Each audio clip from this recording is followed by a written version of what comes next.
Hello, hi students. Good morning to all of you. This is Anush sir. Students, आज से आपकी classes शुरू होगी और हम पर डे क्लास अटेंड करेंगे. सो गाइस, आज आपका first paper mechanics and wave motion में जितने हेडिंग्स होंगे टोटल स्टेप बाय स्टेप करके उसको स्टडी करेंगे, उसको एक्सप्लेन करेंगे. यदि आपको कोई डाउट्स आती है एक्सप्लेनेशन में, हेडिंग्स में या फिर अदरवाइज एक्सरसाइज रिलेटेड क्वेश्चंस में, तो आप बेहिचक पूछ सकते हैं. ओके, सो पहली बात तो हम सिलेबस डिस्कस कर लेते हैं कि बीएससी फर्स्ट ईयर में हमारा पेपर कौन कौन सा है, किस पेपर में कितने यूनिट्स हैं, कौन सी हेडिंग ज़्यादा इम्पॉर्टेंट्स है, किस पे हमें कितना टाइम देना है ना. डिटेल हम डिस्कस करते हैं. Okay, so guys, first syllabus हम देख लें.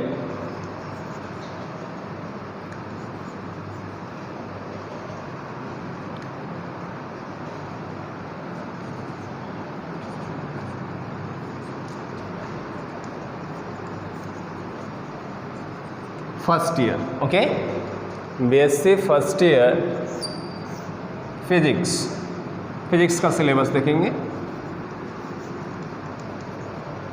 पहले तो पेपर हम देख लें कि कौन कौन से पेपर हैं. फर्स्ट पेपर का नाम हमारा है mechanics and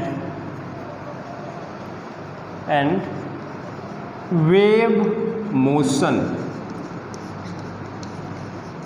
first paper. Second paper हमारा है kinetic theory and thermodynamics.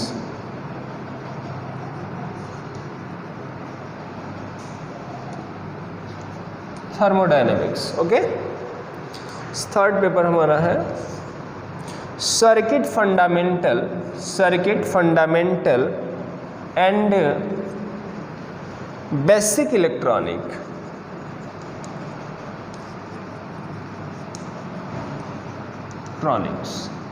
So guys, first paper, second paper, third paper.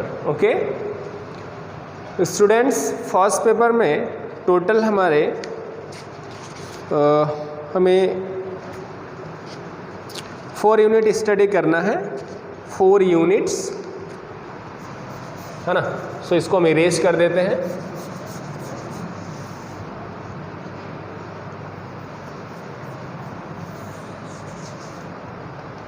Four unit हमें स्टडी करनी है. सो यूनिट देख लेते हैं कौन कौन से यूनिट्स हैं.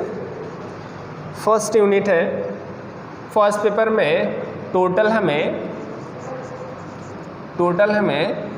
4 यूनिट्स स्टडी करने हैं. Total 4 units. Okay, so first unit जो हमारा है वो conservation of energy and momentum है ना. Conservation of energy and momentum first unit है. सेकेंड यूनिट हमारा है rotational dynamics and electricity. Third unit हमारा है motion under central force. Fourth unit हमारा है oscillation and wave. Okay, so हम फर्स्ट यूनिट से स्टडी करना, अध्ययन करना शुरू करते हैं. ओके, सो इस यूनिट में हमारा फर्स्ट हेडिंग जो होगी वो है conservation of energy and momentum. Conservation of energy and momentum देख लेते हैं डिटेल. सिलेबस आपको पता हो गया. सिलेबस में देखिए, हमारे सिलेबस में फिजिक्स में तो फर्स्ट ईयर टोटल आपको 3 पेपर्स स्टडी हैं, 3 पेपर स्टडी करने हैं. और ईच पेपर फर्स्ट पेपर में वेव मोशन में टोटल आपको 4 यूनिट्स मिलेंगे. 4 यूनिट्स का आपको हमने नाम भी बता दिया. फर्स्ट यूनिट का नाम है आपका conservation of energy and momentum. Second units का नाम है rotational dynamics and electricity. And third units का नाम है motion under central force. And fourth units का नाम है oscillation in the wave. Okay, so हम फर्स्ट यूनिट से शुरू करते हैं। फर्स्ट यूनिट का हमारा नाम है यूनिट फर्स्ट यूनिट, और फर्स्ट पेपर का ओके। देखिए फर्स्ट हेडिंग जो हमारे हैं वो है कंजर्वेशन, संरक्षण, है ना।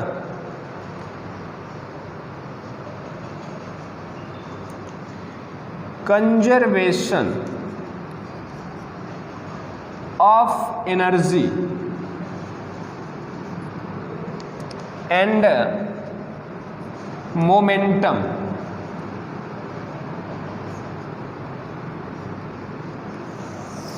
ये हमारी फर्स्ट हेडिंग है। तो सबसे पहले हेडिंग जो हमने नोट किया है इसका मतलब समझ लेते हैं कि है क्या। उसके बाद हम नोट्स बनाएंगे, फिर इसमें जो भी डेरिवेशन दिया होगा डेरिवेशन करेंगे। ओके, देखिए कंजर्वेशन मतलब होता है संरक्षण, एनर्जी मीन्स ऊर्जा, मोमेंटम का संवेग। Okay,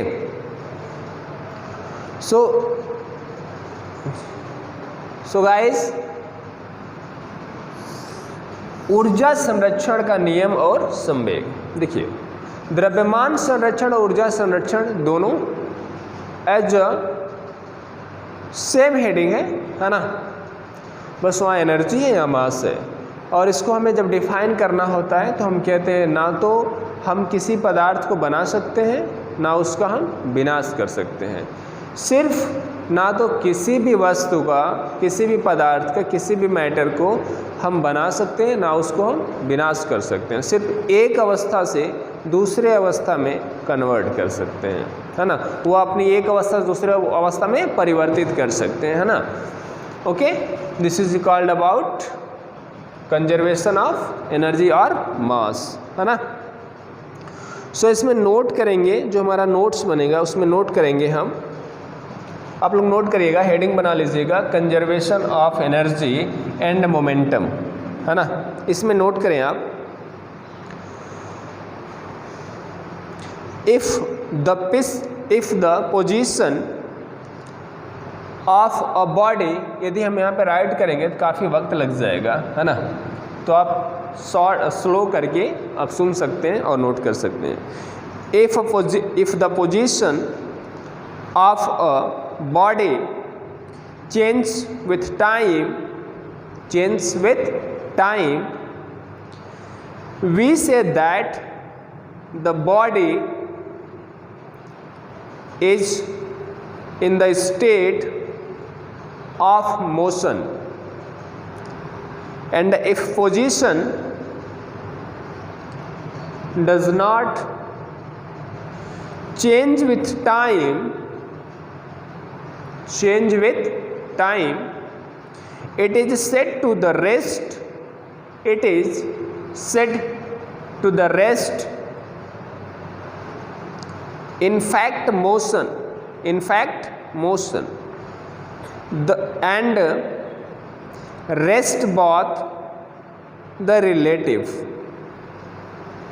A body will be said to be in the state of motion or a rest with respect to another. Okay, so paragraph change करेंगे आप, आगे नोट करेंगे the motion of the body, the motion of the body, we should know essential that with respect to what this motion has been measured, if we imagine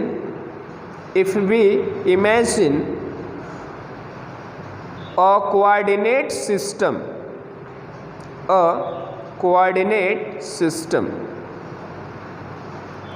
attached to a rigid body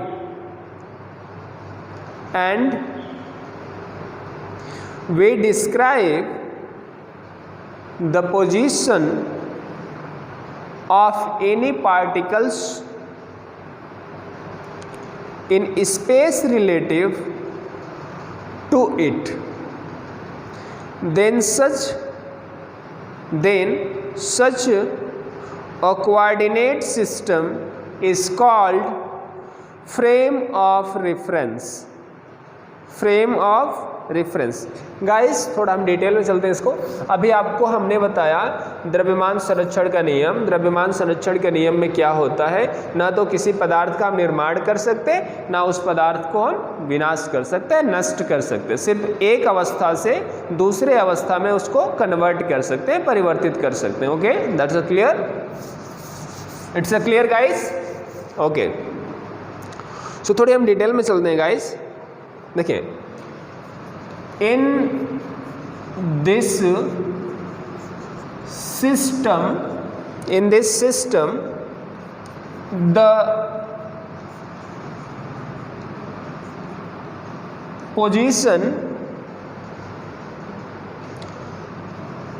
of a particle at any point is given by 3 coordinates. Okay, 3 coordinates like x, y, z.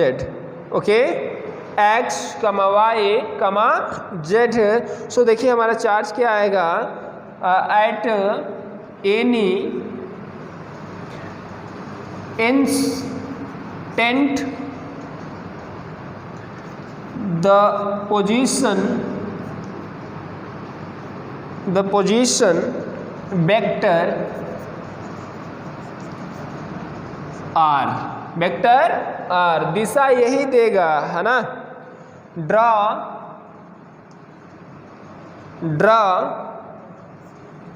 From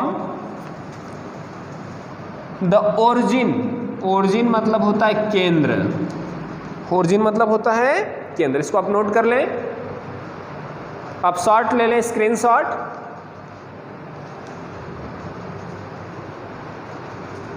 हो गया। देखिए हमें कह रहा है given by 3 coordinates x, y, z। Okay,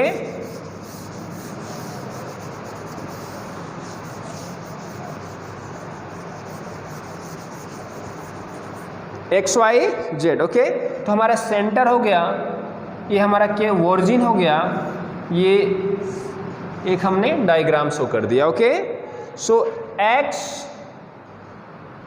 y और ये z, centre हमारा हो गया कैपिटल O। ओके, सो हमारा क्या 3 कोऑर्डिनेट्स है ना, P, x, y और z।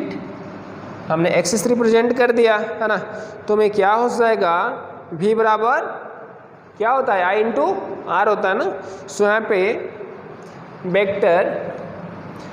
Vector v is equal to d del vector r upon dt, ये हमारा फॉर्मूला हो गया, है ना। यहाँ से हम क्वेश्चन कर सकते हैं, थोड़ा और उसको एक्सप्लेन करें, डिटेल जाएं तो क्या हो जाएगा, vector a is equal to d vector v upon dt, है ना। या इसको और ऐसे लिख लें, इज इक्वल टू, अगेन इसे करें इसको डेरिवेट, तो इंटीग्रेशंस, तो डिफरेंशियल, है ना, day square vector r upon dt का स्क्वायर। सो क्वेश्चन यहाँ से भी सॉल्व हो सकता है। ओके, इसको आप नोट कर लें, स्क्रीनशॉट ले लें। Okay guys, so next day हम स्टडी करेंगे इनर्शियल